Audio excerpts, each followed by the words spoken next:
जोहार दोस्तों, आप सबों को भारतीय जीएस क्लासेस में स्वागत है। आज हम फिर एक झारखंड के नए टॉपिक के साथ आप लोग के बीच में हाजिर हुए हैं। आज का टॉपिक है कृषि। जो हम बात करेंगे झारखंड का आधे से अधिक आबादी जो कृषि कार्य में लिप्त है। झारखंड का कुल भूमि का लगभग 23% भूमि कृषि कार्य में के उपयोग में लाया जाता है। तो हम बारी बारी से एक एक टॉपिक करके इन पर विचार करते हैं। देख पा रहे हैं कि झारखंड में कृषि कार्य का स्वरूप जीवनदायी है। झारखंड में जो कृषि किया जाता है वो जीवनदायी माना जाता है, क्योंकि झारखंड के आधे से अधिक आबादी का जीवन निर्वाह इसी से होती है। ठीक है, आगे हम बात करेंगे कि झारखंड के लगभग 75% जनसंख्या कृषि कार्य में लगे हुए हैं। झारखंड के कुल आबादी का लगभग 75% जो कृषि कार्य में लगे हुए हैं। बाकी बचे कुछ अन्य क्षेत्रों में कार्यरत हैं। बहुत सारे यहाँ फैक्ट्री कल कारखाने हैं, उसमें लिप्त हैं। कुछ अदर प्रदेशों में जाकर के, अदर राज्यों में जाकर के सेवा दे रहे हैं। कृषि योग्य भूमि जो झारखंड के पास है 38 लाख हेक्टेयर है। झारखंड के पास जो कृषि योग्य भूमि है वो 88 लाख हेक्टेयर है। जो कुल कृषि योग्य भूमि 38, हम शुरू में 88 बोल दिए थे, सॉरी, ये 38 हेक्टेयर है। ठीक है, जो कुल भौगोलिक क्षेत्रफल का 77.69% माना जाता है। कृषि कार्य में उपयोग जो झारखंड का कुल भूमि का 23% हम कर पाते हैं। कितना कर पाते हैं झारखंड की कुल भूमि का उपयोग? 23%, 23%। 38 लाख हेक्टेयर हमारा भूमि कृषि भूमि के लिए है। आज इसमें कुल भौगोलिक क्षेत्र का 47.69% माना जाता है। कृषि कार्य में कुल भूमि का हमारा 23% कृषि कार्य के लिए किया जाता है। कृषि श्रमिकों का जो हमारे पास प्रतिशत है कुल जनसंख्या का 45%। कृषि कार्य में जो हमारे झारखंड के निवासी जो लगे हैं वो 45% कृषि कार्य में लगे हुए हैं। झारखंड के कुल भौगोलिक क्षेत्रफल का 11.12% जमीन बंजर पाई जाती है। झारखंड में 11.12% जमीन अभी फिलहाल बंजर है, जो कृषि के लायक नहीं है, उसका उपयोग फिलहाल नहीं किया जा रहा है। झारखंड में जो ऊंचे खेत हैं, जो ऊंचे खेतों को टाण या बदिया बोला जाता है, और नीचे खेत है उसे दोन कहा जाता है। क्या कहा जाता है?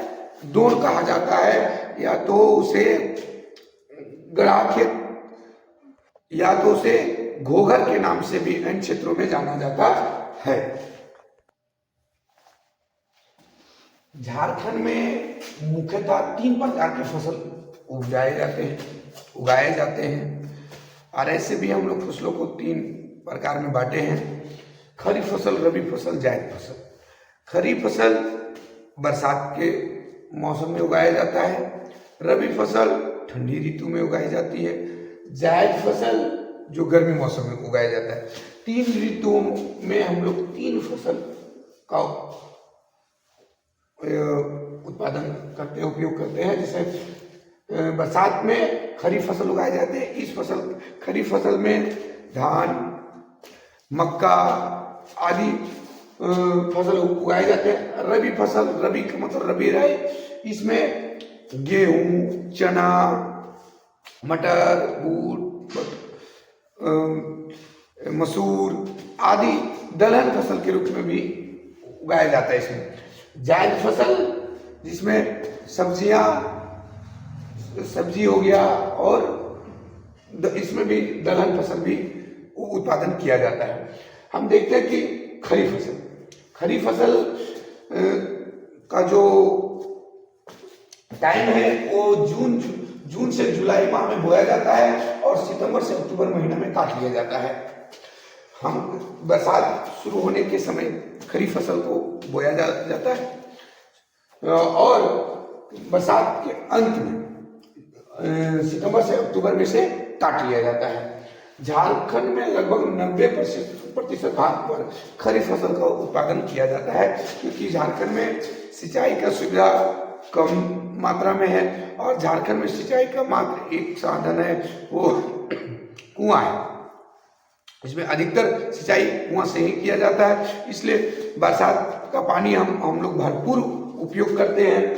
आगे बात करेंगे कि खरीफ फसल का मुख्य उदाहरण हो जाएगा धान, ज्वार, बाजरा, मूंगफली, गन्ना, मक्का। झारखंड में अधिकतर धान का फसल उत्पादन किया जाता है खरीफ फसल में, उसके बाद मक्का हो जाता है और इस प्रकार से झारखंड का जो प्रथम फसल माना जाता है वो धान, द्वितीय फसल मक्का और तृतीय फसल में आ जाती है गेहूं। रबी फसल की बात करेंगे। नवंबर से दिसंबर माह में बोया जाता है तथा इसे मार्च या अप्रैल माह में काट लिया जाता है। ये शीत ऋतु में उगाई जाती है, इसलिए नवंबर में शीत ऋतु स्टार्ट होती है, नवंबर दिसंबर फूल रहता है और गर्मी पड़ते ही मार्च अप्रैल महीने में से काट लिया जाता है। रबी फसल झारखंड के 10% भाग पर, झारखंड का 10% भाग पर उगाया जाता है। क्या चीज? रबी फसल। जैसे में गेहूं, जौ, तिलहन, चना, ये सब फसल रबी फसल के अंतर्गत आते हैं, जो झारखंड के लगभग 10% भागों पे उगाया जाता है। जायद फसल में सब्जी, मूंग आदि आते हैं, जो कुछ मात्रा में उगाए जाते हैं, बहुत अधिक मात्रा में नहीं उगाए जाते हैं। आगे हम देखते हैं कि झारखंड के जो प्रमुख फसलें हैं वो कौन कौन से हैं, तो हम देखेंगे कि झारखंड का प्रथम फसल है वो धान है। झारखंड का प्रथम फसल है वो धान है। सेकेंड में आती है मक्का और थर्ड में आता है गेहूं। तो अधिक मात्रा में झारखंड में फसल किए जाने वाले वो धान हो गया, सेकेंड में मक्का हो गया और थर्ड में गेहूं आती है। कुछ निष्कर्ष देखते हैं झारखंड में जो फसल उत्पादन को जो भी हम जिक्र किए, रबी फसल, खरीफ फसल, जायद फसल, उसका कुछ निष्कर्ष निकल करके आता है। धान का जो सबसे बड़ा उत्पादक जिला झारखंड का है वो पश्चिमी सिंहभूम है और जिसमें उत्पादक क्षमता उसका 1950 केजी पर हेक्टेयर है। जो झारखंड के सबसे उत्पादित धान का जो फसल उत्पादन करने वाला जिला है वो पश्चिमी सिंहभूम है, जो 1950 केजी पर हेक्टेयर उत्पादन करता है। कुल बोए गए क्षेत्र के लमसम 70.80% हिस्से पर धान की फसल की खेती वहां होती है। ठीक है, आगे देखते हैं तो कुछ जो फसल अधिक मात्रा में जो उगाए जाते हैं वो झारखंड के कुछ जिले से हजारीबाग में देखेंगे तो ज्वार, बाजरा, आलू अधिक मात्रा में उगाया जाता है। धान पश्चिमी सिंहभूम में अधिक मात्रा में उगाई जाती है। ज्वार, बाजरा, आलू हजारीबाग में उगाया जाता है। पलामू गेहूं के लिए, जौ, तिलहन, दलहन, मक्का, ये सब क्षेत्र में पलामू आगे है। कुछ जूट की भांति कुछ जो रेशेदार फसल उगाई जाती है उसे सनई या मेस्टा के नाम से जाने जाते हैं। झारखंड में कुछ जूट की तरह ही रेशा निकलने वाले जो फसल है वो सनई या मेस्टा के नाम से जाने जाते हैं। आज हम कृषि का ये टॉपिक समाप्त किए। इसमें झारखंड का कृषि के द्वारा कृषि में जो झारखंड की तरफ से पूछे जाने वाले संपूर्ण क्वेश्चन का निचोड़ आप लोग को बीच में रखें। थैंक यू, धन्यवाद।